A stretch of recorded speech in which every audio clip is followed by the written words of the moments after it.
میں آپ کو آج مالاکنڈ ڈویژن کی تفصیلات بتاؤں گا کہ کرنٹونا کے حوالے سے کہ مالاکنڈ ڈویژن کی انتظامیہ اور صوبائی حکومت کی ہدایات پر ہم نے کیا کیا تدابیر اپنائی ہوئی ہیں اور کیا ڈیٹیلز ہیں۔ سب سے پہلے تو میں آپ کو یہ بتاؤں کہ 271 کیسز سسپیکٹس کے رپورٹ ہوئے ہیں مالاکنڈ ڈویژن سے، جس میں سے 148 نیگیٹو ہوئے ہیں اور 20 کنفرمڈ کیسز ہیں، اور باقیوں کا رزلٹ جو ہے لیب رزلٹ جو ہے لیبارٹری کے جو رزلٹس ہیں اس کا انتظار ہے، وہ اویٹڈ ہے۔ اس کے علاوہ آپ کو میں یہ بتا دوں کہ ہمیں جو صوبائی حکومت فیڈرل گورنمنٹ نے ایکسپیٹریٹس وہ پاکستانی جو باہر سے آئے ہوئے ہیں اور ان کا تعلق مالاکنڈ ڈویژن سے ہے، ان کی تعداد 15,166 کا یہ نمبر ہمیں دیا تھا، اور اس میں سے 12,501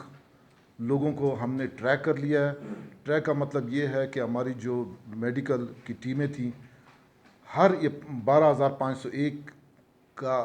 ہم نے ان سے رابطہ کیا ہے، ان کے گھروں پہ گئے اور ان کو ہم نے چیک کیا ہے کہ اس میں کون سے کرونا آیا، یہ کرونا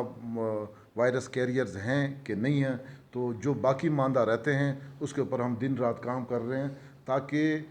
ہمیں پتہ چلے کہ باہر سے جو لوگ آئے ہوئے ہیں آیا ان کی صحت کی کیا پوزیشن ہے۔ اس کے علاوہ میں آپ کو یہ بتاؤں کہ ہم نے مالاکنڈ ڈویژن میں 65 کوارنٹین سینٹرز بنائے ہوئے ہیں، جن کی کیپیسٹی جو ہے وہ 1420 کمرے ہیں۔ 1420 کمرے ہیں جو کہ 65 کوارنٹین سینٹرز پہ محیط ہے۔ تو باقی جو میڈیکل اکوپمنٹس ہے ریکوائرڈ ہماری ٹیموں کے لیے، میڈیکل کی جو ٹیمیں ہیں ہیلتھ ڈپارٹمنٹ کے لیے، وہ بھی انشاءاللہ موجود ہے۔ وینٹیلیٹرز ہیں، پروٹیکشن کٹس ہیں، ماسکس ہیں، یا باقی جو بھی میڈیکل کی اکوپمنٹ کی ضرورت ہے وہ ہم نے مطلب ہماری کوشش رہی ہے کہ وہ وافر مقدار میں ہماری ہیلتھ ڈپارٹمنٹ اور ہمارے ڈاکٹروں کے پاس ہو۔